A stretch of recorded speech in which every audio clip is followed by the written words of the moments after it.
First name, Mistah. Last name, Metters.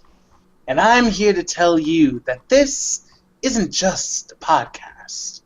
It's the world. And being in the real world isn't free. If you hurry over to patreon.com/Evacstation, you can support our show for only $1 a month. That's less than the cost of keeping the criminally insane locked behind bars. Don't delude yourself into thinking it doesn't need you. It's made for you, and it needs you to keep growing and getting better every week. Again, that's patreon.com/Evacstation. Now, let's see what your money helped us make. Everyday people do everyday things, but I can't be one of them. I know you hear me now. We are a different kind. We can do anything. We could be heroes.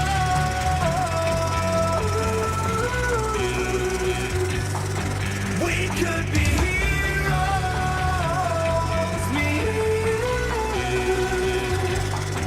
We could be heroes. We could be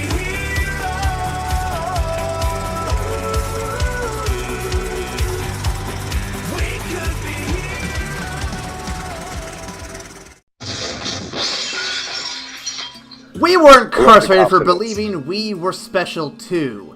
To my left is Ryan Metters, with the power of superhuman strength and speed. To my right, Bo Ketchum, a man believed to have pyrokinetic powers and can take all kinds of heat. And I'm your host, Aaron J. Waseska, with the power to think real good. And I think it's time we start our little podcast. You know what? Since Aaron is undoubtedly smarter than me, I'm okay with him having the power of thought. That's fine. Oh, I love the fact that he thinks real good. That was so great. I love That's smart as hell, man. I tried, man. I That's tried. real good. And if you think you want to help us with our podcast, go to patreon.com/Evacstation. Also, you can visit us on YouTube, Peepa, iTunes, Google Play, or your platform of choice. You can also go to our social media links, Facebook, Twitter, and etc. Today, we're going to be discussing the latest movie to come out, Glass from M. Night Shyamalan. But before we dive too deep into that, let's discuss what you been watching, boys. Oh, man. What have I been watching? Golly. Oh, man. I gotta tell you guys, I'm big on documentaries. And actually, two things I've been watching. Someone has my Hulu account, and I thought I watched the 12th season of It's Always Sunny in Philadelphia. And so I went to re-watch it because I didn't think that I'd seen it or not. Oh my God. Completely amazing. Hilarious. The first episode, it's jaw-dropping at the end of that episode. But there's a documentary called Abducted in Plain Sight. And immediately I'm like, this isn't going to be good. It just sounds like kidnapping stories. It's about a family from Pocatello, Idaho. And this dude had befriended a girl in the family and pretty much just manipulated her, telling her that putting a tape recorder with alien tapes, telling her that she was being subdued and it was her mission to get impregnated by this guy because she was half alien, and at every moment you think it's going to turn around and just flatten out and kind of get to its conclusion, it just keeps layering on thicker and thicker. Most horrific documentary I've seen to date. Woof. That sounds really interesting. I'll have to give that a look. Oh, please do. It is jaw-dropping. Every single segment that they have, and it just keeps on going. What? Fucking crazy. Ryan, what have you been watching this week? Well, my lovely house guest has introduced me to a bunch of stuff that I have not seen. The latest one that we watched a little while ago was a movie called Professor Marsden and the Wonder Women. Have you guys ever heard of this? No. I've heard of it. That's the guy who made the Wonder Woman comics, right? Yes, it follows the creator of Wonder Woman, who was a professor of psychology, and they go into not only how Wonder Woman was created, but how Wonder Woman stems a lot from the polyamorous relationship he had with his wife and one of his students, as well as all three of their willing kind of exploration into BDSM. Whoa. Yep, It is I saw a YouTube. so damn good. Are you sure? Was it? I was gonna say I saw. This a was YouTube not a video about it. porno. No, it's actually a really well-made movie. It's not a porno. It's actually really, really good. I highly suggest you guys check it out. It has a lot. Like it's one of the most interesting biopics I've ever seen. Interesting. So it's kind of like a take on Finding Neverland with Johnny Depp and the writer of Peter Pan. Kind of that sort of like perspective. Kind of in a similar vein, but like 5 times more interesting. Yeah, that sounds very interesting. What was it called again? It's called Professor Marsden and the Wonder Women. You guys should. I think it might be on Hulu, possibly. Give me one quick second.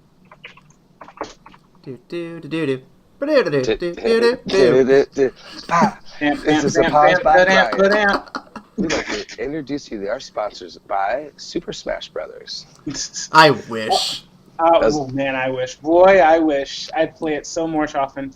It is available on Amazon Prime and Hulu. You can also find it on Google Play Movies as well. You can purchase them there. But Hulu, you can get it with subscription. Nice. I'm on it, man. I'm gonna probably watch it after we get off the podcast. No lie, it's really, really interesting. I feel bad. You both watched educational biopic-y kind of stuff, and I just watched a bunch of fucking anime. Check out this really interesting IRL stuff that happened and like led to some very interesting things we can talk about. I watched fucking anime, guys. Well, to be fair, Ryan, I don't watch anime often. I read manga, but I had to watch this anime because it's such a man after my own heart. Well, because this anime is so specifically like colored and stylized and animated in such a way where if it was on the manga page, the comic page, for those who aren't savvy to Japanese lingo, if it was just on the comic book page, it would lose a lot of the charm and style it has.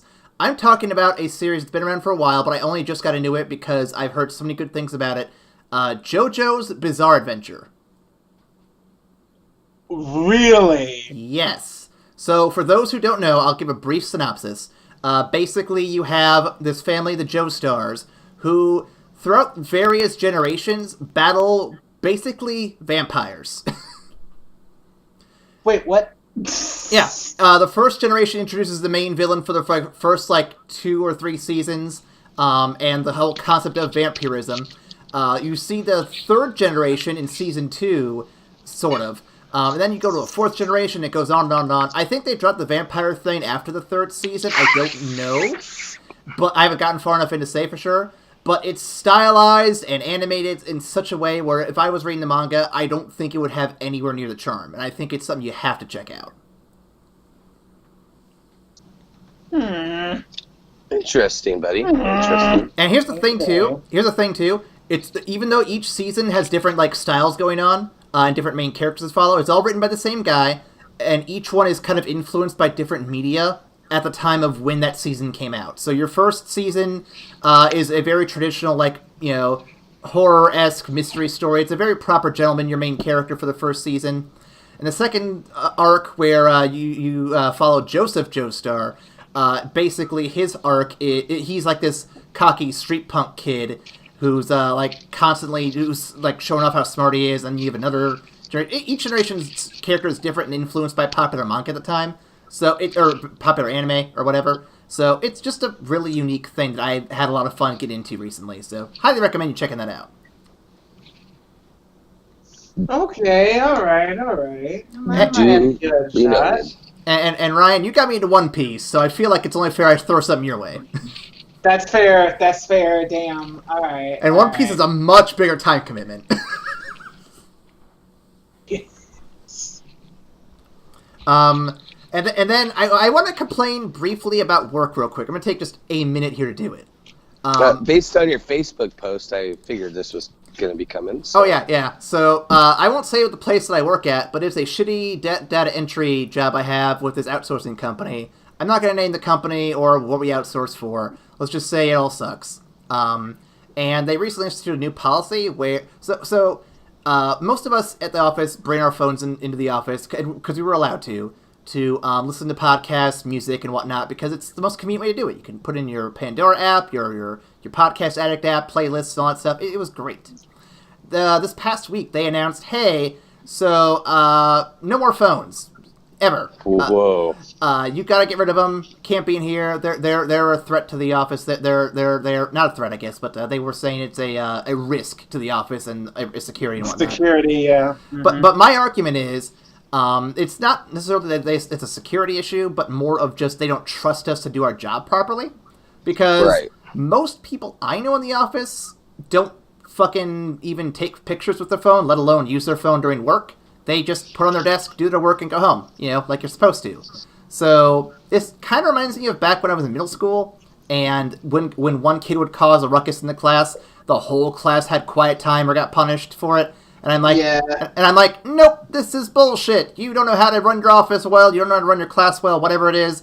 Fuck off with your dumb rules. I'm going to leave. So I have not found a new job yet, but I am definitely in the looks for it. So if any of y'all... Wait, so did you like straight up quit? Or No, I haven't quit yet. I need a paycheck still, unfortunately. But I'm throwing resumes and applications everywhere. So if anyone listening is in my local Des Moines area and has a job offer, hit me up. You can find us. You can email us at evacstation@gmail.com. Right. I was gonna say. Hit us up if you want a copy of Aaron's resume. Yeah. See, you can put me down as a reference on your app, but seeing how I'm on the, podcast with you as you announced it. Hey guys, Aaron's great banter in the office, hardworking kid. He morale booster. Tends to talk too much, but at the end of the day, he's very hireable. I give him a platinum ratus. Platinum status. I appreciate that. I actually do have you down as a frequent reference, Bo. You and oh yeah. I actually side did, note. Make sure to put me down as a reference. Yep. I got you covered. I actually did put Ryan down as a reference recently too. I figured, hey, he's done me long enough. He's worked with me enough on this podcast. He has a good idea who I am. Why not? Throw him a bone. Why not? Yeah, 100%. Would you consider this volunteer work because we don't get paid for it, like a community service, or can we actually consider this like a place of employment but just hadn't made money yet? Yes, to all the above. Whatever gets me a job. And speaking of not knowing what we're doing, let's talk about the movie this week. Nice. Today on The Shyamalizing. We just got back from 2019's Glass, which is in theaters right now. The film stars the likes of Sarah Paulson, Anya Taylor-Joy, Spencer Treat Clark, Luke Kirby, and the return of James McAvoy, Samuel L. Jackson, and once again, Bruce Willis. Love that man. He's great. What a cast we have here this week. For its opening weekend, because it's really all we have at the moment, because it's still running in theaters, it has made a total of $100,467,000 worldwide. Wow. Which is 5 times what it costs. Over 5 times. That's a moneymaker right there. There's currently 1 nomination, but it's only January, so that might change later this year for awards. That's all I got for that right now. All right, well, let me hit you with a couple of fun facts before we jump into the synopsis and the initial thoughts here. This is the first Shyamalan film to be a co-production between 2 major film studios. That's Universal Pictures and Touchstone Pictures, the latter of which is a film studio owned by the Walt Disney Company. So this film marks the first Shyamalan film with Disney since The Village back in 2004. You'll remember the little fallout they had over Lady in the Water, but that's neither here nor there. You can check out our past podcast for that one. Now, we've also got the fact that writer and director inspirations from the following comic books. Saga, a personal favorite of mine. Forbidden Brides of the Faceless Slaves in the Secret House of the Night of Dread Desire. That's all Fucking one long name. fucking comic. Okay, I thought that was going to be 3. Sandcastle is another one. Paper Girls, Day Tripper, and The Last Look. And finally, Samuel L. Jackson has said that working with James McAvoy on this movie, he said, I quote, "As good as I like to think I am at what I do and how I do it, watching somebody transform characters and have an argument with 4 different people is pretty amazing."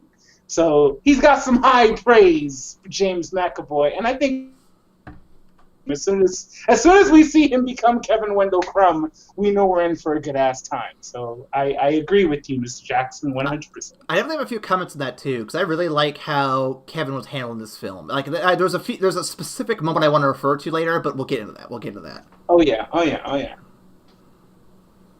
So with that in mind, gentlemen, what are your initial thoughts going into this movie? Bo, as our guest, please delight us with your initial take. Obviously very excited. Seeing how, like, this is the first time going into a movie where there was so much writing on the fact that we've done this podcast.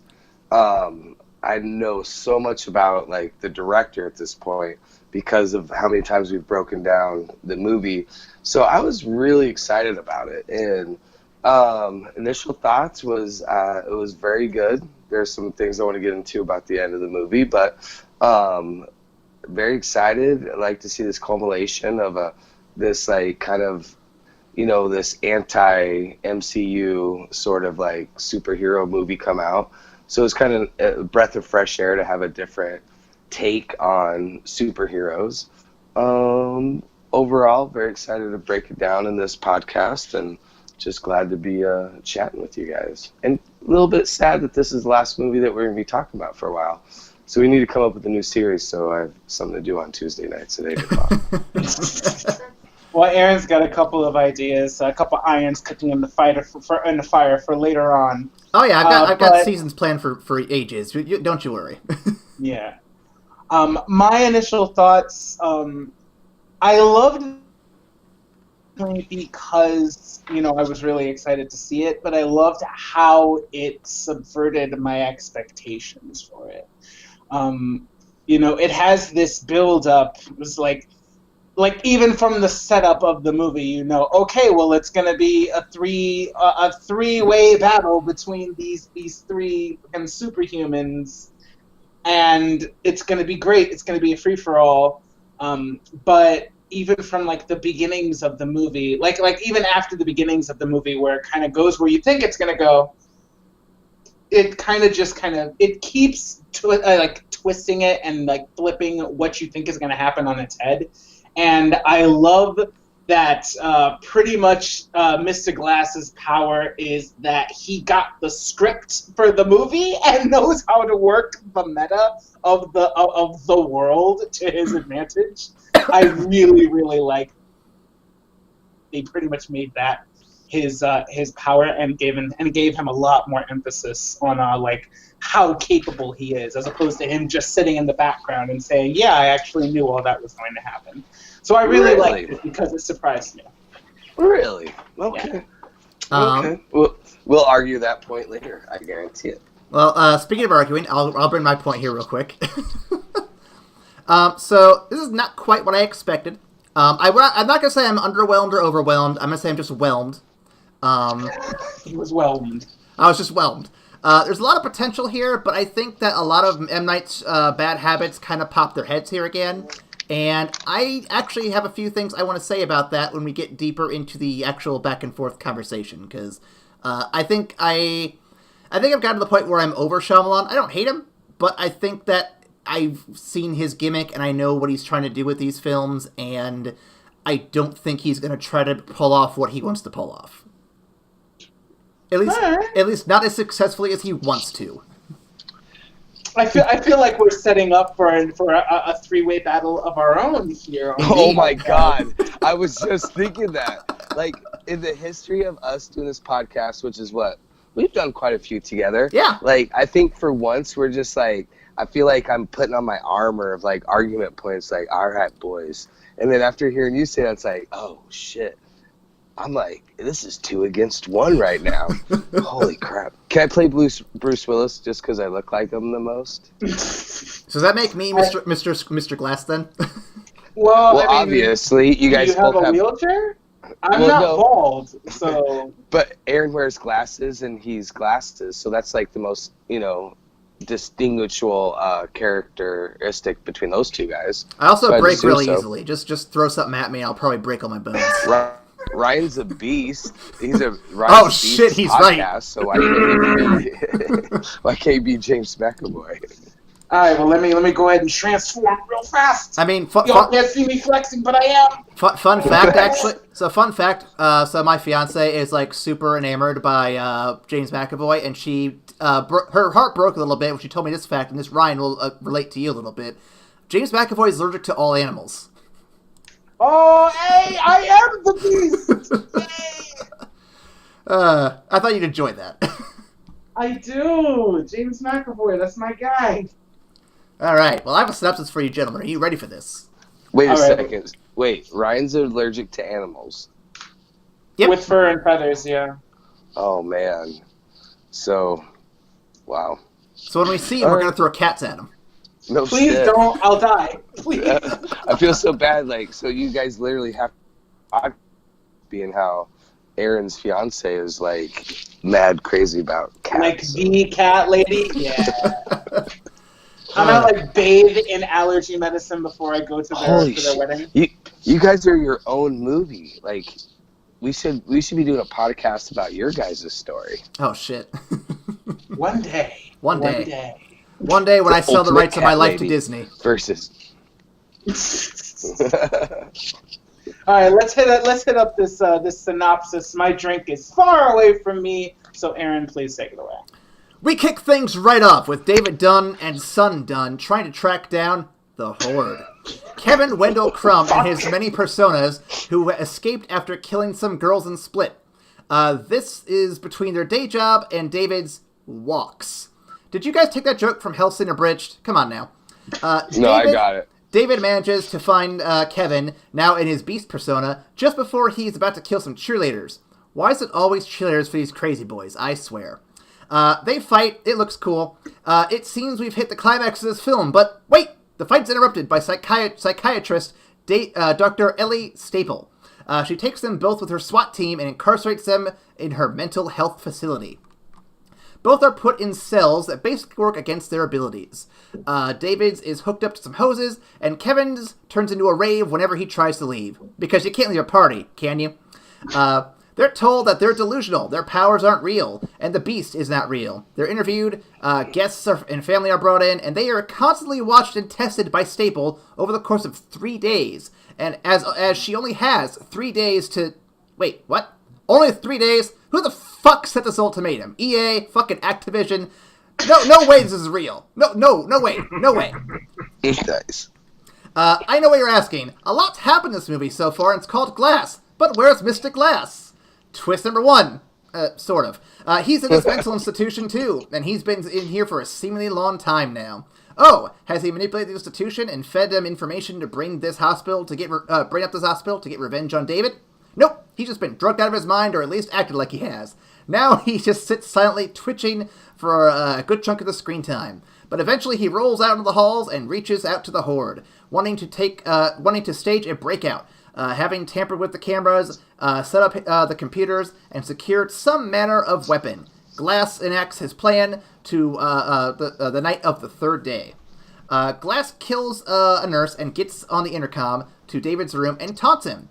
You didn't want to join my Avengers initiative, so we're going to kill some motherfuckers. It's basically what it amounts to.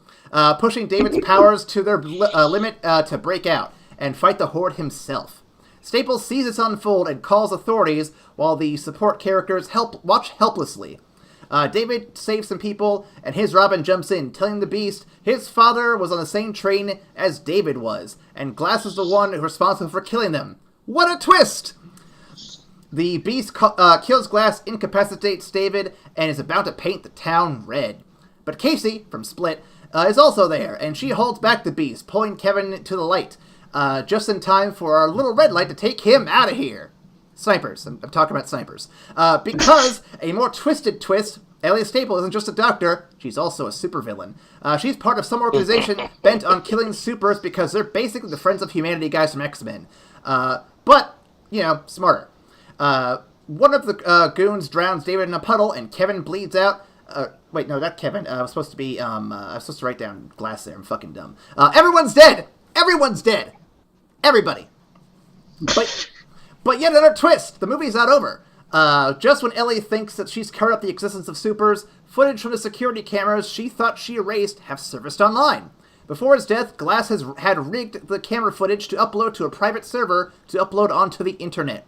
He wanted the whole world to see that he and the others existed. The secret's out now, and that's it. Well, let's see what happens after the no post credits. Okay, I guess that's it then. Movie over. My sentiments exactly. I loved it. I loved it. I loved the ending. I will save it because I'm gonna. I know I'm gonna give you a fight for both of you, but we'll save it. We'll save that because I personally really like the ending. That ending did not work for me. No. Can we break down the ending now, or should we? For you know listeners, what? Let's build up to it. Okay. Like, let's stop here. Let's announce that there are technically 3 twists to the ending, and we can address all of them right now. The first twist being that Glass is responsible for both superheroes. That's an easy one. Then there's the twist of the evil organization. I've got thoughts about that. And then we have the final twist, which is the whole upload reveal thing. So let's start with the first one. Are you guys satisfied with Glass having been responsible for both heroes being created? I really like it. I personally liked that because it didn't feel like just he automatically threw it in there, because I remember from Split where he said the Beast could only emerge in a train yard because Kevin's father left on a train. Like, that was actually in the movie. And so when they called back, I was like, the train that he left on, yeah, he didn't come back because of Glass. That's why. And that's another thing that linked him there. I really, really liked that. I honestly did. Bo, what are your thoughts? I agree. I remember that subtle pickup there. It just seems so, like, force-fed. You know what I mean? Yeah, like, I can see that. God, how can I not say this without getting into the end of it? I just felt like the end of it was such a, like, force feeding of, like, one bit of dialogue that just gave you, like, this is the reveal, and he was on the train the whole time, and you're like, oh, what? It did feel a lot like showing, or about like telling and not showing what happened, and it did feel. It felt like telling instead of showing. Yeah, no, I got you. Yeah, I mean, I like how that was part of. To the end of it, they could have cut out so much of that time and built up that storyline and that, like, twist, so to speak, and it just kind of was convoluted into a bunch of different stuff going on. So, like, it was really hard to, like, draw that, like, together, I thought. Okay, so I'll agree that this particular twist didn't have a lot of steam leading up to the build-up showing, hey, he got you with this. It was definitely a bit force-fed. I didn't mind it because I felt like it was the lesser of the twists. Like, it was a good twist. It was a necessary twist to really turn the Beast on Glass as well, and that was cool how Glass actually has been tweaking the meta in all 3 games to create these super. I will say why what he's doing. I will say I'm on board with both of y'all a little bit. I think that the idea is really good. The execution isn't solid, but it works for me. I think there's enough... So here's the thing for me. A good twist to Shyamalan's movies, and I'm going to reference all the way back to Sixth Sense. The best twists are usually ones that if you rewatch the movie, you can understand where the flags and the seeds are planted to indicate something's not right. Right. And I think they did an okay job with this twist because of the previous movie and of this movie. You see little bits and pieces of the train. You see little bits of references to the train. So while it's not the best executed, it's not anywhere near Sixth Sense levels. It's at least given some breadcrumbs to lead you down this path, and I'm okay with that. Yeah. The next twist had none of that, and I fucking hate it. So let's talk about Let's hear it, guys. Let's talk about the Friends of Humanity real quick. That's what I'm going to call them real quick. So there's this organization where they kill these supers off or try to hide them from reality and make sure no one knows about them. Now, on the surface, that's an interesting plot idea. But they introduce them in this film in the most bizarre way possible, where you see a sniper with his little clover tattoo, and you're like, oh, he's not a cop, is he? And then you see Ellie with the same tattoo, and I'm like, wait, she's on this too, what? And then they introduce what they are, kind of, and then you see another scene after everyone's dead that actually confirms what they really are, like what they do at these meetings, because the first meeting, they just stand up and just kind of sit there for a minute, and then it goes back to David being like, what the fuck? So, I'm sitting here watching this, I'm like, okay, was there any build-up to this at all through this movie? Right. And I looked on, because I'm not going to pay to watch this movie again. I don't have that money or time. So I looked up online to see if anyone else had caught these red herrings, if anyone else has gone back to see it. I found nothing. There's no build-up to this twist at all. I'm like, okay, there are ways you could have built up to this, and they just didn't. And I'm sitting here like, what are they? What happened? Where did these fuckers come from? Right. And like going and looking at like previous history of him, like you shouldn't have to re-watch the movie to pick up on the subtleties. You should re-watch the movie and then kind of relive like, oh, that's where it was. And it just seemed like those little plot twists that they were putting in there were just like, they just said it, you know what I mean? They just like made it up. And basically what it felt like is they spent so much time on the first 2/3 of the movie, and then they were rushed to finish it. They're just like, I can see that. shit. I can see that. Let's do this. Let's do this. Let's do this. And like you said, there's no build up to that Shamrock thing. You see the tattoo, and then you're supposed to like in your own mind go, oh, this must be something different, you know. But there's no point of reference you can go through. There's not like 3-leaf clovers that are like, you know, put up in the tapestry in the background, because checking out the color of the room, like the pink room where all three of them are together. Like I was really curious about the significance of that scene. Like they were never shot in the same scene together. Like it very much seemed like they were trying to lead up to the fact that I thought that one of them was the same, all of them was the same person. So I had a different idea what the twist is going to be, but I'll get into that after we've discussed these. Because I think the idea I have for what the twist should have been is so fucking bonkers. It's so fucking bonkers, it would have made this movie so different, but I would have loved it so much more. Okay, wait, hold on. Let me get my defense in real quick. Yeah, no, I know. Go ahead. Because I hear what you guys are saying and how a great twist should have things built into the earlier bit of the movie to really justify the twist. So it's not obvious, but when you see it, you're like, oh shit, you're right, because I saw this. I understand where you're coming from, and I agree that's what makes a lot of twists good, but I don't think this twist actually needed that. I was actually okay with it coming out of left field. And the reason... Hold on. The reason why... I think it ties into the central conceit about like what powers are in the movie. They're all based on belief. Like each of the three like superpowered individuals, like the thing that really keys them in is how much they believe in said power. And this, like, if there was going to be a shadow organization people from realizing their true potential and keep everything at a normal, controllable status quo, the best thing for them is plain sight and to be trying to convince these people that they're not special.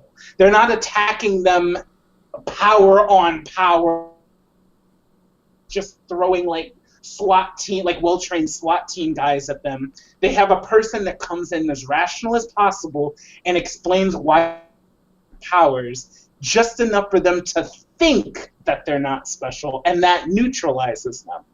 So while the secret organization doesn't have anything like built into the background, it makes sense for them not to, because they're built to keep the status quo the same level, and it wouldn't make sense if you could see them coming. But Do you see what I'm saying there? Well, the delivery behind it though was just it was not subtle at all. Like, and yeah, I get that, but like I think I would have been unsatisfied if they just came out of left field and won. Like if there was no like justification or no comeuppance, no work really much like throughout the whole movie, came in and won the whole day, I would be pissed. But they also used the fact that even though nobody could see them coming, the fact that Glass saw them coming at the very end and beat them at their own game made it like 10 times more satisfying. But sure. But go ahead. You brought up the point of a generalized conceit to the film. Well, it's hard to have that generalized conceit mentality when it's an M. Night Shyamalan movie. Like, you can't, you have to watch every aspect. You have to look at little subtleties here and there. So for him to, like, kind of assume this, like, generalized conceit, I just don't think fits well with the stylization of M. Night Shyamalan. I think that's a cheap way to, like, sneak in these, like, subplot twist that you're expecting, but never had any sort of setup. So the conceit that I'm referencing here is really like what lies at the core of all three of our protagonists. That these guys, they have superpowers. They are able to do like shit that nobody else can physically or mentally conceive of. But when you look at the two movies and this movie, the main focus behind them has been the fact that they have to believe in themselves. I mean, Kevin literally creates a superhuman persona because a few of his alters believe so strongly that they can achieve it, that they make that manifest. I mean, David's powers increase as he begins to really take up this role, and as he looks to embody that. And you see that grow both in Unbreakable and towards the third act of this film, where it's like, look, the hoses are off. All that stands between you and saving a lot of people is that you're stuck because normal humans can't get through a steel door. And then he has to embody the role of the overseer and smashes down a fucking steel door. It's all linked to belief. And the fact that the main real villains of this movie focused on dismantling that belief, I thought was really, really cool. And something that I haven't really seen done in superhero films to date. I agree with you 100% there. I thought like that stylization really brought like more of a character real movie that we haven't seen with superhero movies, because the fact that, you know, an MCU movie has to bring it. You know what I mean? They have to have the bold characters, and that was a nice stylization of this like subtlety to that, which I totally big fan of this movie. There's just a couple points to it that I just did not get along with. I will say, Ryan, there is a superhero movie that did touch on believing in oneself and how it ties their powers back in the 2000s, actually, and it did a really good job with it. Talk about Spider-Man 2.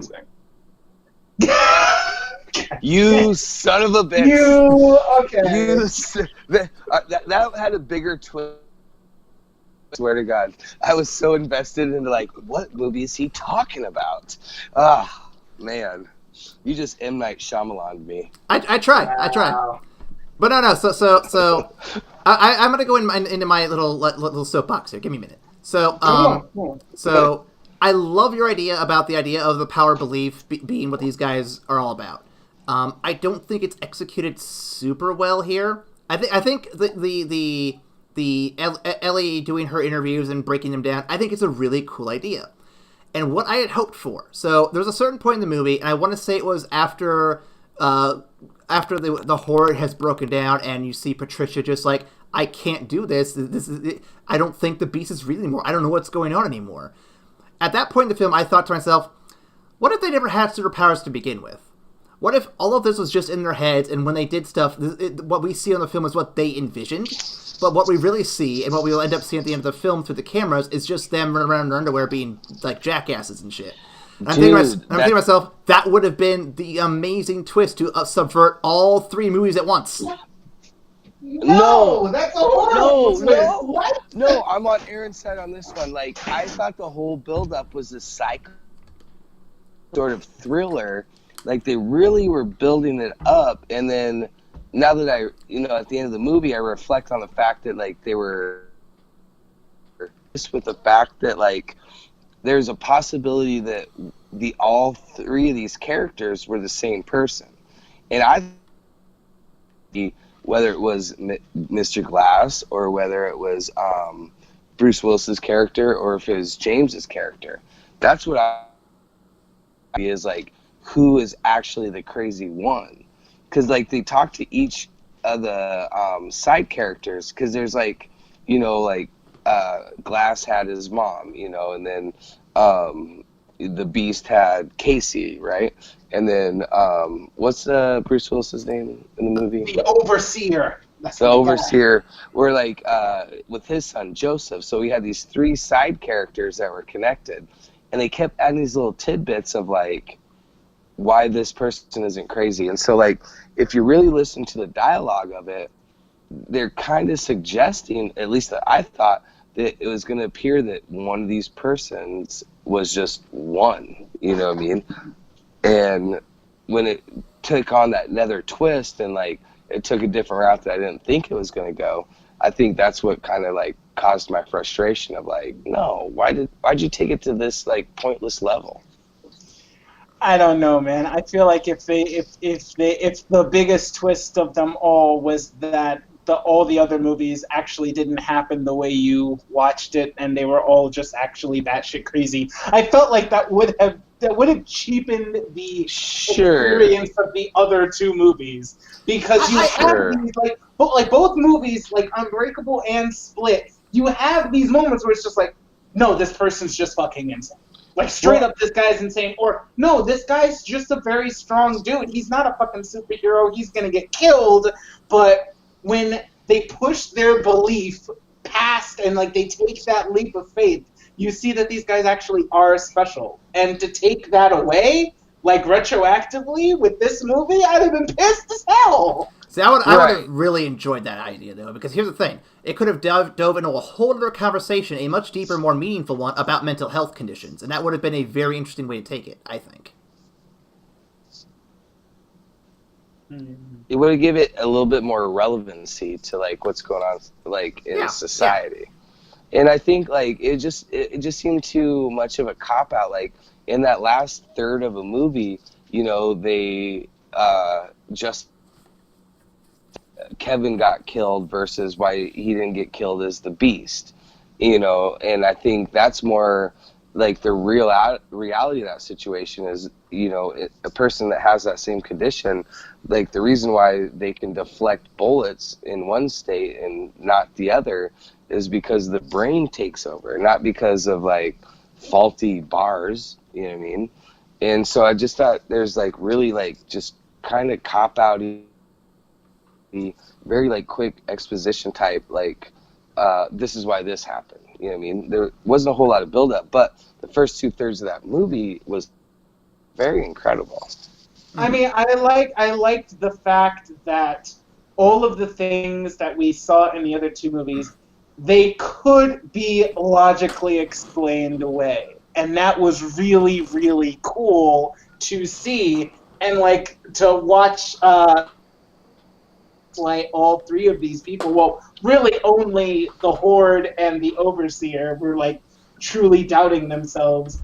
Glass just wasn't even playing the game. He was playing another game, and he was playing 10 steps ahead. That was cool. He wasn't even buying it. That was really cool. That whole, like, that gangster move of him pulling off, like, his, like, blanket, and he had that ascot, like, monogram. That shit was great. That was pretty cool. That's pretty dope. You know, I thought they did a really good job of, like, when they did shine the light on him and his eye was twitching, it had this very, like, Boondocks. You guys are familiar with that anime? Yep. Of course. It reminded me of, like, the characterizations coming from that, which I thought was very cool. Like I said, up until that last little, like, 1/3 of the movie, it just was a great build-up. And you could go a whole bunch of different routes with it. And what I found very strange was, like, Casey's emotional connection to Kevin. Yeah, Kevin essentially was the one who kidnapped him, right? Yeah. It did seem like a very sudden, like, emotional change towards him. Like, I feel like she got over it really quick. Why was she defending this guy? I mean, is this, like, Stockholm Syndrome, or no? Is it this weird sort of, like, connect? She has the power to... So, I think I can explain it a little bit, even though I don't think it solves the problem. I think she sympathizes with Kevin specifically, because they did meet for that brief moment when she was able to call him out and help him out. And I think she, like, understands what he's going through, not, like, one-to-one, but she really feels bad for what he's going through and wants to be there to support him because what she went through with him helped her get through her situation. Oh, That being said, though, I will say that it was still a traumatic experience. I feel like she got over it a little quick, but that's just my personal opinion. That's fair. That's fair. That's a fair critique. Although I really like what they did with her character, and I think it was always planned for her to take up that role. But I know Split got a lot of heat from the mental health community because of the portrayal of people who are afflicted with DID. Yep, we discussed that. And yeah, we definitely using her character not only to drive the plot along, but to also be one person who genuinely for that individual and is trying to help them live their best life. Right. I think that was a really positive thing to see. Even somebody like Kevin had somebody in their corner who loved them and really just wanted them life and to stay in the light as long as possible. I thought his death scene was really, really touching. Yeah, it was. I love what they did with her character. I do. Now, we've talked about the first two twists in the movie, and I know you guys hate the third one, but let's just talk about it. Right, we got... Yeah, we're already at 50 minutes. We haven't even got to it yet. I know. We do get off on tangents, So the big twist of the movie, after it's all said and done, and all three of our protagonists are fucking X'd out by the Friends of Humanity, it's revealed that Mr. Glass had already known about their existence the whole time and had outplayed them from, like, before the game even began. He set up a private server to download all the footage of the cameras that was actually documenting all of their superhuman feats and abilities, and they got them to their three prospective outside peoples, and they blasted the world. So cheesy. Okay. So I'm just saying, with that, like, the portrayal of the three of them sitting there, and then he's just like, I posted it 2 hours ago. And then they sitting there holding hands, and then all of a sudden, like, this wave of everybody watching it, and then everyone's showing their phones, and then all of a sudden it pops up on the big screen. It was a cheesy portrayal of what they're trying to accomplish. I like that that's what they did. It kind of had this like Usual Suspects sort of like, you know, Kaiser Sose like walking off in the compare us distance. to Usual Suspects. Usual Suspects is so above this. Dude, you haven't even seen the movie, I bet. No, I have. I love the Usual Suspects. Oh man, that's one classic that you've seen actually. It's so good. Oh, side note, Ryan. So when we worked in the kitchen together, Christ. oh yeah, here it comes. Aaron has a long, very, very long list of movies that he has not seen that all of us would just be like, what? You haven't seen this movie? So it was like this kind of like inside joke of this list of like movies that Aaron has to see because it's movies he hasn't seen. Hey, Aaron, have you seen Spaceballs? Yeah, I have. What? So you scratched it off the list. Oh man, I'm gonna have to think of ones that there's. Here's the thing. Here's the thing. Tim at work would always say, "Have you seen Scarface yet?" My complaint was always, "It's fucking too long. I don't have time to watch this shit." Yeah, you don't need to see Scarface. Like rappers have explained that movie enough to pick that up. Damn. It's a good movie. It was one of my favorites for a long time, but then I realized that was just a 90s cliche, so then I moved on from that being my favorite. Anyway. So I want to address my concerns with this twist real quick because I have a and then I'll get to mine. Number one. Going back to the reveal of the evil organization or the Friends of Humanity group, without the breadcrumbs leading to that, it makes it hard for me to believe that there's anything that would have tipped off Samuel L. Jackson's character to their existence. Now he's super smart. He has access to the script, so he cheats. I'm okay with that. But the problem I have that actually is more glaringly problematic. So Ryan, on a day-to-day basis, how often do you view something on YouTube? Like all the time. I You're watch right. stuff on Yep. And how often, outside of like essay videos, for example, how often do you find something on there that looks really cool, but you know for a fact it's not true? Like it's not a thing that actually happens. 99% of the time. So I'm watching this episode. I'm watching this movie, and they had this video going up on all the social media, everything. And I'm sitting here thinking, you know, that's a really cool idea, but no one's going to believe that's actually true because nothing on the internet is believable anymore. Right. That is a really good point. Like, you see this beast-like character flying across the courtyard, you're going to exit out of the video because you're like, move on. I mean, you might watch it because it looks cool, but after that, it's like, okay, cool, I want to go watch some porn now. That James McAvoy character, that guy who looks like James McAvoy really got me hot and bothered. I'm going to go to Pornhub. Yeah, right. He's got me really nice and moist. Christ. So I'm going to go. Yeah, okay, but the fact that it was also playing on national TV, where they could have automatically debunked, like, no, this isn't real, guys. This is like Sure. the fact that it was actually getting coverage on like CNN and shit. That means nothing. That leads some validity to it. To the fact that this might actually be real. Dude, news shows show fucking cat videos all the time. That doesn't mean they're fucking like newsworthy. So maybe this is the generalized conceit that you brought up earlier, and maybe that's, as a viewer, that we're supposed to have, is like, all right, let's have a little conceit into the fact that, like, all right, we're at the end of the movie, like, how can this message spread? Because it is a good twist in the sense that, like, you didn't see it coming. Well, kind of, because, like, he did have that moment at a server where he's doing a bunch of, like, computer work that looked like he was, like, on the DOS system. Fucking nerd. So I was... Yep. Right. That's the only thing I know about computers. But, like, I knew that was going to, like, pay off in the end. So, like, the fact that did come out, that was actually the only twist that I thought was valuable.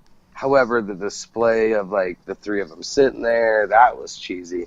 But out of all of the three twists, that was actually the one that I thought made the most sense. You know what I mean? Like, here we're trying to expose this world, but, like, even, like, the introduction to Friends of Humanity, like, the first time you see of it is a stupid fucking tattoo on their wrist. like completely like blatant and just once again very force fed. And if they would have taken a little bit more focus on the end of that movie, they could have took that third twist that we're talking about and really made that more of the ending, as opposed to like giving you this like twist upon twist upon twist. God damn, how many times do I gotta say twist in this goddamn podcast? They had like Well, a lot I mean, of this movie. They laid Shyamalan hadn't put out a movie in a minute, so he needed to make up for the twist. Right. Well, okay, look, so I understand where you're coming from, and like a big thing about like a saying in comedy is that if you accept the premise, then you accept the bit. And Sure. like at the end of the day, you have to accept the premise in order for the twist. I guess since I did buy it, since I was into it, the whole idea is that, you know, if people actually believed in their true potential, they could do extraordinary things. And like you could put that out just about humanity in general. There's the conceit where it's like there are some people who, if they believe hard enough, can actually do superhuman things. And there was like, and it comes completely out of left field, and it kills like the three protagonists like before we even get a chance to know what the fuck's going on. It's validated by the existence of a secret society that's in sole purpose is to keep people from popping off superpowers. I'm so glad you brought up the secret society. Who the fuck were those people? They're the Friends of Humanity. They've existed for thousands of years because God should not walk among men. For 10,000 years. Right. It was literally, she said 10,000 years. Like, wait a second. That was one way long ago. Did you guys know about Wakanda? No, there's a restaurant full of, like, stuffy-ass white people. Like, what the fuck? What? Trying to hold anybody down? They're trying to hold a black man down, any sort of minorities, and now superheroes? Damn, man. White privilege all over this movie. That was a real twist in this whole thing. So Ryan, was a twist. Ryan. So I want to address something real quick. And I want both your inputs on this. So you're reading about this. So you're reading, let me make it clear to everybody, is that this movie is about believing in oneself, that everyone has potential if they believe in themselves, and just do it. And that society is meant to keep you from achieving that.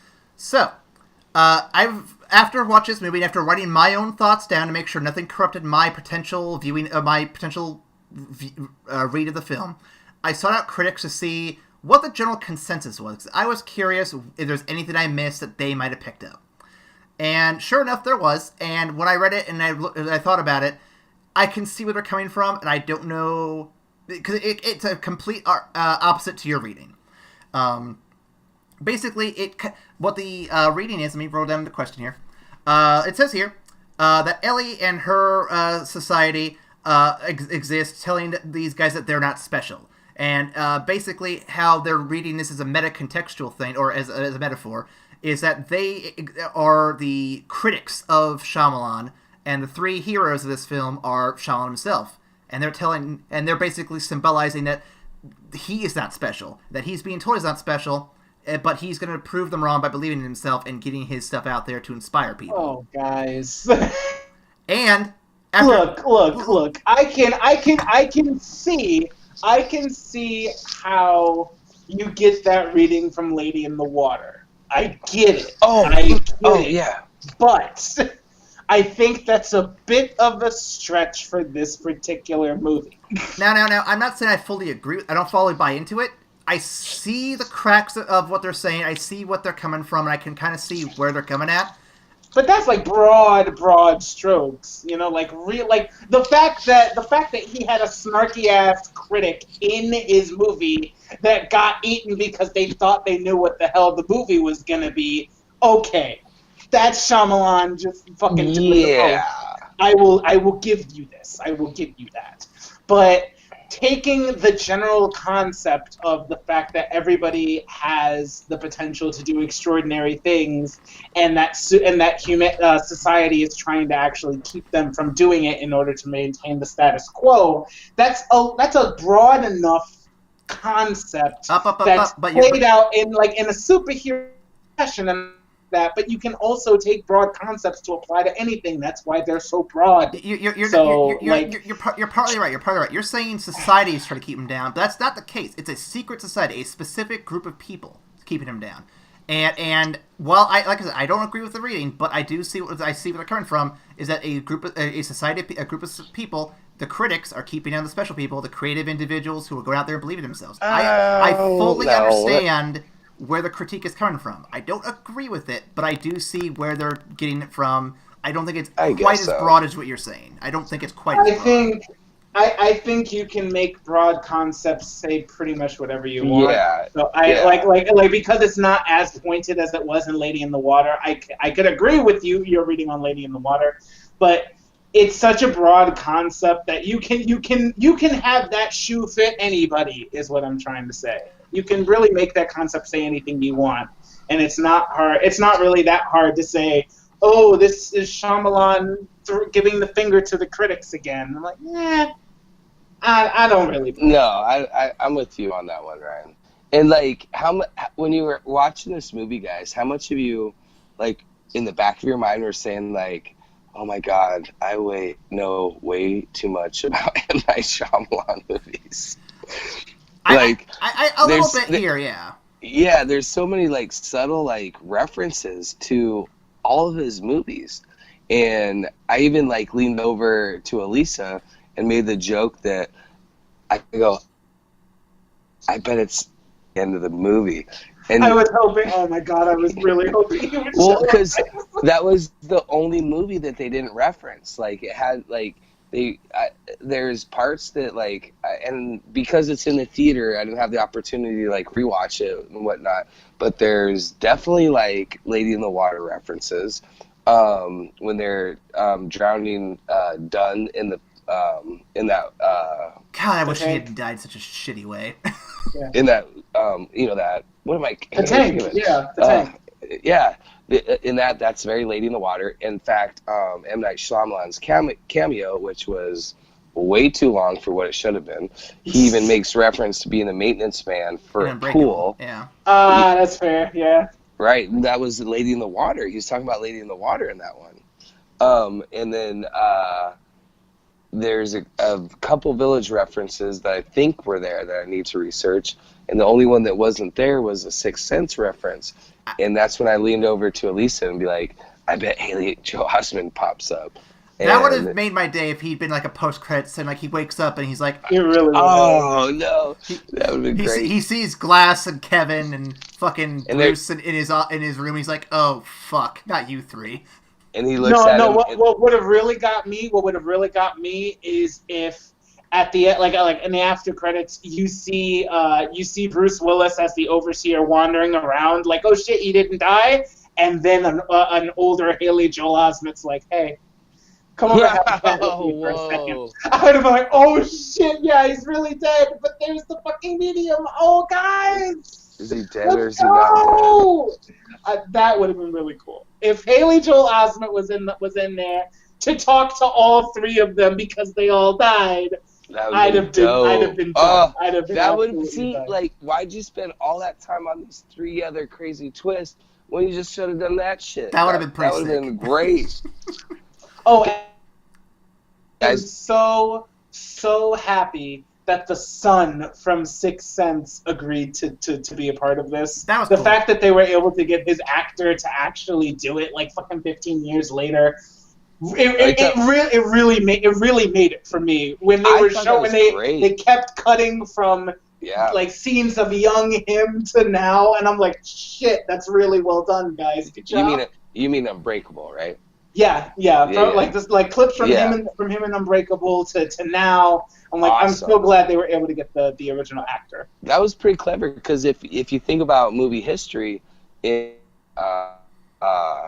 as far as like them kind of revamping an old title or something that like happened like 20 years ago, like characterizations, like cameo pop-ups that I've seen in a long time. I thought they did that really, really good. Hey, Bo. It was almost necessary. Hey, Bo, question for you. So you say this movie references his other works except for Sixth Sense. I do have a question for you. Where is his greatest movie of all time, Last Airbender? Where's the reference to Get that? the fuck. Get off No. the podcast, He man. said, Twist. You're done. he twist. said it was his best movie ever. I want to know where the references are. God damn you, Aaron. Aaron, you're Okay, I have a real question for you. I have Okay, a real okay. question for you guys. Aaron's like And now- 9/11. He never forgets. Oh my God in heaven. I have a real question.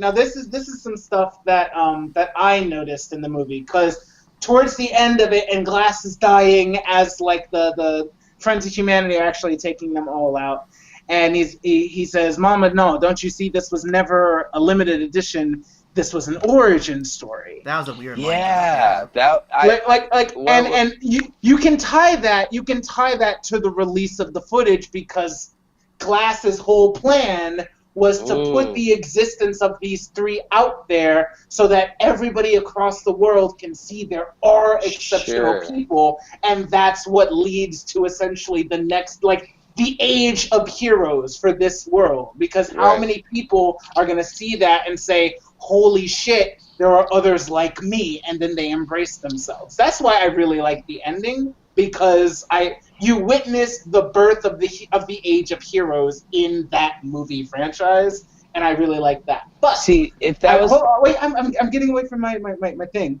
The thing was, and what I was really like anxious for, do you think that the son and the girl who from Glass who saw Kevin like off as he passed, do you think they will become heroes or villains in this next stage? I don't think they're going to come anything. Well, that's what I was kind of wondering about. Like, he even, and Lisa were talking about this, the three of them walk out into the courtyard, and he goes, the supporting cast, or he said the main cast. And I can't remember exactly what he said, but he did reference to those three as a group. I think he said supporting characters or something like that. And then we see that those three as a group at the end when the viral video hits. So to bring up that point, like, yeah, I wonder what he meant about that origin story. And I wish they would have like cut out the two twists and focused in on one point. Because if they would have like put that at the forefront of the end of the movie, that would have built up such a great reveal to like other movies down the road. Like, what is Casey going to be? Because they did put a lot of like, well, they put she'll be a stripper for sure. Fingers crossed. But they did build that up to like what future does these characters have to hold? But then Glass's mom is super old, so it's like, you know, he was breakable, so does she live forever? You know what I mean? Yeah, I like. Well, she like, is 5, I don't she is think... 5 years younger than Samuel L. Jackson, so there's a possibility of some weird Benjamin Button stuff happening. Yeah, I don't think there will be any more movies made in this franchise. I think that was the magnum opus that will probably close out that franchise. But I like that the possibility for them to become something in this new age that they've helped usher in, like, is there. Like the fact that is the girl's name Katie? Casey, yeah. So, like, the fact that Casey, using only her wits and her knowledge of, like, hunting, actually went toe-to-toe with the beast with no powers, she's a superhero. I 100% agree with this. And the fact that the son was actually doing all the intel work for his dad's missions and whatnot, I could see that becoming something. Yeah, like Oracle or something like that. But the thing that I really liked was that when I keep calling him the son, Jesus Christ, what like Joseph. baby like Joseph? Okay. Yeah. I just call him son. Yeah, but when Joseph actually went looking for he was looking in the comics for things to help him and what the next move was. Like, there was a moment where he was kind of getting frustrated, and he stood, and then when he turned back, like, all you saw was a shadowed, like, backdrop of him and the like a neon sign saying villains over it. Yeah, that shot was beautiful. That shot was boss, and then couple that with the fact that his father, who he knew was a hero and never hurt anybody since a young age, he witnessed his father get murdered for no reason. I 100% could buy that he becomes a villain. Oh, wow. And that was kind of his transit. Because they, Samuel... Like, I'm watching the origin story of these two characters. And yes, a whole bunch of heroes and villains can come from this, but those two, I 100% could believe that they paths, and the person who was born from the beast but had compassion and whatnot becomes a heroine, whereas the young boy who watched his father, whereas the young boy who watched his father give his life for humanity and still die because he was different. Oh, Jesus Christ, Ryan! You should have. That's boss, man. I love it. Yeah. Oh, you made that movie so much better. Yeah, I feel like this movie is. I feel like what you're saying is the potential what this could have done is literally all it is just potential. It's not it, and it's disappointing what we ended up getting. Not like it doesn't make me hate it, but it's just I think the it's seeds underwhelming. of it were there. I think the seeds of it were there. I like that. Yeah, but Ryan, it's just seed, okay? I have seed in my trash can right now. I'm not gonna. Gross. Are you talking about your own cum? That sounds gross. I'm just saying it's a joke. It's a joke. I'm just saying that it's just seeds. You can't do shit with seeds. You gotta do something to make them grow into something. That's fair. That is fair. Sorry, I'm still laughing at what I said. I can't get past that real quick. No, but you're totally right with that. Like, but it shows that the end got rushed, or it's just convoluted. Or a lot of stuff's on the cutting room floor too. Yeah, they didn't have a lot of focus to it, and like Jesus, the way that Ryan put the end to that. That would have been one of my favorite movies if they would have like kind of developed it into that sort of form, you know. And it's just too bad that they rushed it, because this movie has so many great elements, and I love this movie. I'm gonna watch it again and again because it had so many other elements that are gonna outweigh some of the poor elements, like the acting. Like, can you imagine? Well, like, I got emotional watching James McAvoy go through so many characters in these split-second moments. That was so impressive. I actually want to give a quick shout-out to one scene in particular. I liked that... So the previous movie, Split, Dennis, that personality, was so under Patricia's thumb. Oh my god, he's swapped! He's switched! And I liked that he had a good reason for swapping, and he actually really dove into it a bit. I'm like, you gave this persona, who's barely in this movie right now, a major character arc. And I can follow it, I like it. It's really good. You're right. More of this. They did well, and you think, like, whoever wrote, there had to have been some sort of character writer, like, asked, assume so. And what they did with and how they intercombined the different characters from the last movie was top notch, man. And like, there's so much that could be branched off of just like this movie. Like, I hope that they make more movies from it, because I would love to see James McAvoy like continue this character, but obviously that's not gonna happen. Though he did. He did. So I was reading this real quick. So the only writer credited in the movie is M. Night Shyamalan. So there are no other character writers or anything. It's just him. Interesting. Well, he did it through those scenes because, like, or maybe it's just the actor just bringing, like, you know, words off the page. But he did such a good job with that. And what I was, some of the little research I did after the movie, Samuel L. Jackson was talking about how impressed he is. He's like, I know that I'm good at what I do, right? And it's like, well, wait a second, you play one character in the movie, buddy. And he's like, but to act in a scene where I had to argue with 4 different characters through the same person was like absolutely like amazing to be a part of. Sounds like an improv class thing. It was something. I mean, and considering he's also Scottish, so this dude has a very like thick Scottish accent when he talks naturally, and you know, he went through so many different characters. My question to the group would be: is who's your favorite split character? In this movie, it's solidified as Dennis. The fact he has an arc and the fact he is like a tragic character in this, it hands down him. He did such a great job. Nice. Actually, I'm gonna go on and say my favorite is Kevin.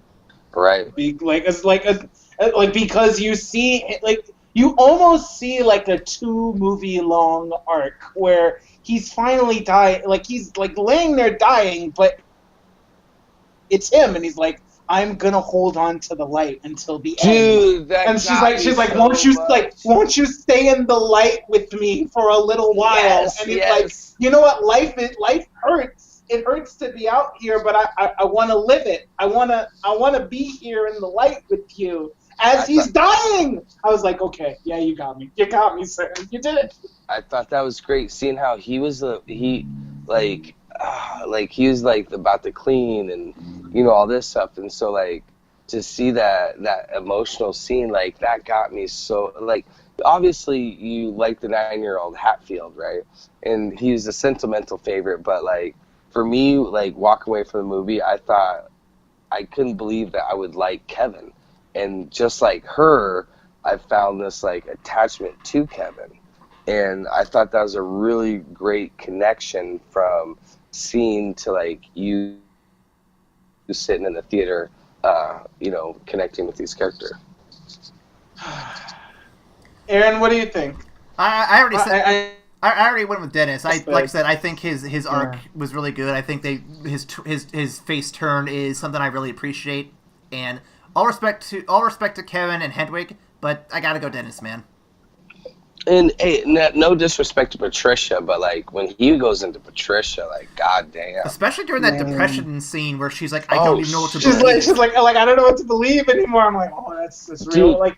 Like when she called Patricia the High Priestess, I was like, you. Well, like, and the fact that she got her doubting was so ridiculous. Oh. Right, and he's so feminine in that role. Like, he sells the fuck out of that character, Patricia. All right. We're going a little long, so before we get to the final. Duh. We always go long, Aaron. Well, this is really long though, so we're gonna do a quick little 2-minute here. Any last positive things you want to say before we hit the mailbag? Because I actually have a fan mail to read. Holy shit! I say we skip what we have to say and go right to the fan mail, man. Let's support our fan. Please. All right. Well, before I he has read this, multiple personalities, so we have like more than one fan. Well, before I read this, Ryan, if someone wants to send us fan mail, what is the best way they could maybe do that? That is the overseer deserved better at gmail. I mean, sorry, excuse me. That is Evacstation at gmail.com. I'm still salty as fuck that they drowned him in a fucking puddle! Yo! It was all a he did reference. was save everyone. Oh, It's a reference to Lady in the Water. I tell you what. I'm still pissed about that. I'm sorry. Please, let's get to fan mail. Yep. Jesus. And of course, if the emails not work for you guys as well, there's also Facebook, Tumblr, Twitter. Reach us out there. We'd love to hear from you guys. Suggestions, thoughts on movies. We'd love to hear from you. And you might have something that sounds a little bit like this. I'm not going to read his full name for privacy reasons, but I'll at least give the first name that he gave. Hello, I'm a new listener, and I'm having a blast listening. Keep up the fantastic work. Do you take suggestions? If so, please take a look. And he lists off these 3 movies. Pokemon, DCOMs, which I had to look up was Disney Channel Original Movies, and Scooby-Doo. No. Thanks for looking. Sincerely, Thomas. Now, I did send him a response personally because I didn't know he was going to watch this episode or not, but so we can break down real quick, Ryan, if any of those choices sound interesting to you at all. I think, personally, that since there's a new Pokemon movie coming out that actually looks like it could maybe be interesting with Ryan Reynolds, That would be the. God. No. That would be Oh my God. No, Disney original movies would be the greatest ever. the. Wait, okay, so it was Pokemon, DCOMs, and what? Scooby Doo. Scooby. Have you seen the Shaggy What? meme on Facebook, Scooby-Doo man? movies? That thing's exploding everywhere. Oh, what are you talking about? So there's a meme going around. Man. There's a meme going around, Bo, where they're saying Shaggy's like some sort of super god, and like he only uses 1% of his power to bring people to life or to fucking scare dogs away. Sure. It's weird as shit, and I love it, but it's so dumb. To be honest with you, like since growing up that we've always had this like theories on Scooby-Doo and all this stuff, and like why this and why they always split off. It would be a good like single shot, like more elongated podcast, but not good as a series. However, the Disney original movies I think would be fucking stellar. I only say that because I have kids and I have watched all of them. Fuck y'all bitches. I have watched none of them because when I grew up, I had the Disney Channel, and then there was Cartoon Network, and like, oh, I could go to Disney Channel, or I could just watch this cool anime on Cartoon Network. Fuck that, I'm gonna do this. Right, Nickelodeon was that thing. I remember we first got Disney, and like, oh, this is great, it's for kids. And then I was homesick one day, and I watched like a Nickelodeon show. You can't do that on television. I was like, damn, this must be like Disney Channel for like teens, because this is the shit. And so, but I'm still connected to those movies, and I think we should do it. Ryan, what are your thoughts? I think doing Scooby-Doo would actually be very funny. We could pick a couple of them, like fan favorites, and like take a look at them, because I've heard that the live action ones were actually pretty damn funny, and I've never seen them. I saw You've not seen them? I saw the first live action, and it is really bad. They're awesomely great, like. But I say if we do Scooby-Doo, we gotta go with the animations. Zombie Island, Zombie Island's so good. Yeah, Zombie Island's so good, and it's a great homage to the cartoon. But if we're gonna do a podcast about it, we gotta go to the like. I mean, I would 100%. I would 100% want to do like mostly animated ones, and then like we could end on a live action. Sure, one. I agree with that. But like, you gotta keep in mind, this is like a '70s cartoon that actually had guest stars. The Harlem Globetrotters, Batman guest stars. Yeah, Batman guest stars. Like, it blew you away. You're watching this on, before you're going to school, and you're like, what the fuck? Batman just showed up on Scooby-Doo. So, like, Aaron, put a little thought into it, see what you can come up with. Yeah. But I could do that. Pokemon, my interest in Pokemon has always been because a lot of my friends around me really liked Pokemon.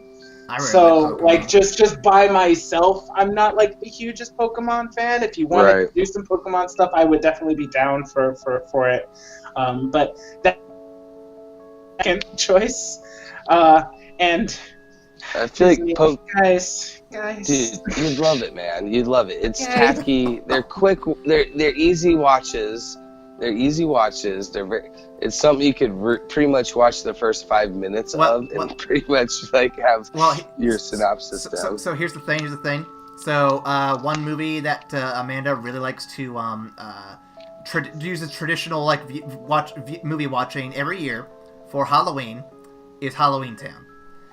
Disney movie right there. And I'm sitting here and I watched it with her once. I watched it with her once, and at the end of it, I'm like, that is totally not my jam. You can watch that by yourself next year. Damn. Oh man. And here's the thing. I don't hate it. It's just literally like not for me. It's not for me. They're awful. Dude, we have to go into the approach knowing that you're about to watch some awful movies, and we'd be able to berate them as much as we want. And I think it'd be a good therapy as far as people who love movies. Well, that's what we're doing next week with Batman vs. Superman. That's what I mean. It's that same sort of premise. Like, they put that movie on, I crashed and passed out like I usually do, and woke up like right before the action happened, and I got like a good 30 minutes of the movie. I thought it was great, but that's the only great part about that movie was the 30 minutes of it. So yeah, to answer more specifically, we actually do have a schedule that goes out quite a ways, so I can't promise we'll get to these movies soon, but I will definitely keep these in mind for future reference, because there's a few of these I'd like to explore. Like I said, there's a new Pokemon movie coming out. Scooby-Doo's always fun to talk about when you get a chance. Disney movies, they could be good for a lark, so we'll definitely keep them in mind. I don't think any of us are 100% against any of these. That's fair. That's very fair. No, Thank you, Thomas. Please write more. We love you. Thank you, Thomas. And if anyone else wants to email us, yeah, again, Thomas. Again, We that love you email for your is mailbag. evacstation@gmail.com. And we're going long, so let's get to our final segment, which is reviewing the film, giving it the platinum, gold, bronze, silver, dirt, shit, or stone medals of valor. So much pressure right now. I know where man. I land, but I'd like to know where you gentlemen land first. You guys know where I land. Come on. Actually, I'm not sure where you land, bro. You've said good things, you've said bad things. So Actually, I am I'm very interested concerned. in This could go anywhere. Break it down again. Platinum's the greatest, right? Yeah. Yes. And then gold. Platinum? Just Wow! kidding. I'm just kidding. Really? No, I'm just kidding. Like, the acting was great. Love the acting. I think it totally motivated about how well that was done. Story seemingly great. I'm a silverish gold sort of award. It was good. I liked it. All right. Especially all right. in relation to the series that we've been doing.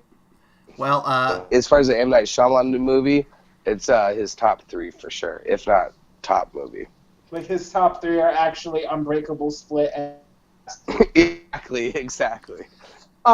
So I really loved watching this movie. I loved the various things that they were doing with it. I love how they subverted it subverts your expectations, and the triple punch, the triple twist combo at the end.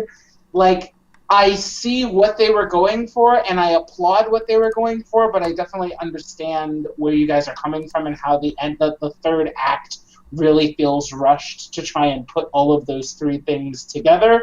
I think one of Shyamalan's major failings was that he started trying to do too much as opposed to taking a simple premise and doing a really good job of it. And while I think he went back to his roots in this movie, I think he was still plagued by that just a little bit.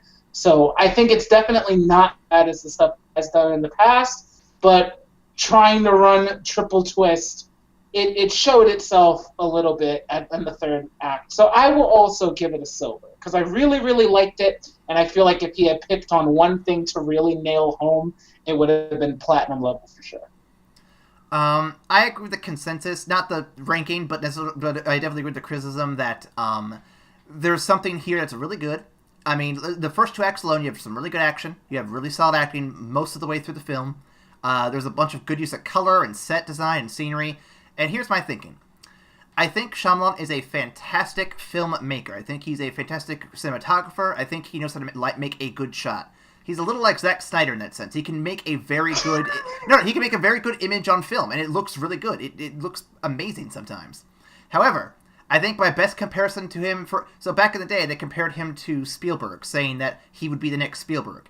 And I think that was very high praise that was given way too quickly.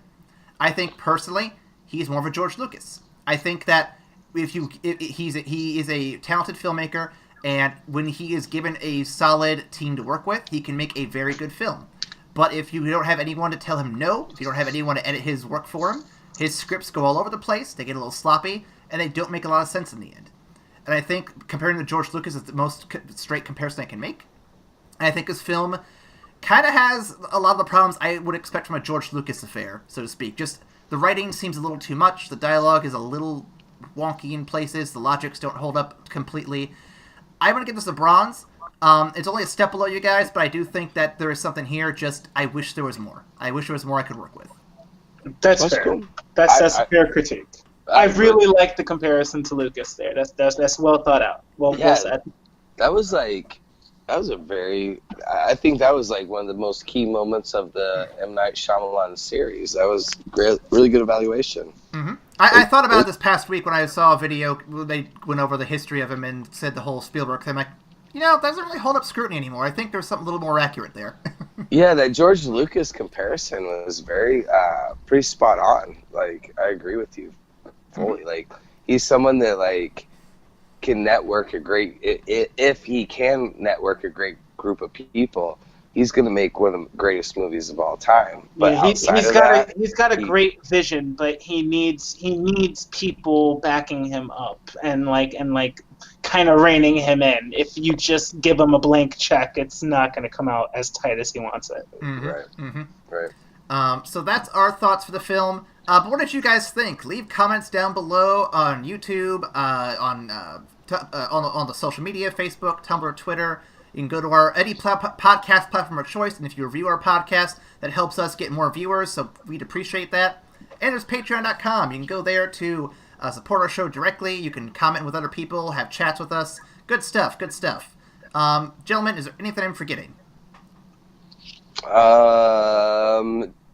Once again, thanks, Thomas, for sending some stuff in the mailbag. Thank you, Thomas. Send more stuff. And again, evacstation@gmail.com if you want to send us stuff as well.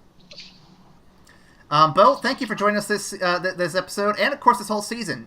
It's been a blast having you on here, man. Heck yeah, this is one of my favorite things to do. I love talking with you guys. Like, it's been actually kind of a sentimental podcast, knowing this is the last of it. But I'm pretty sure I'll be reappearing very soon.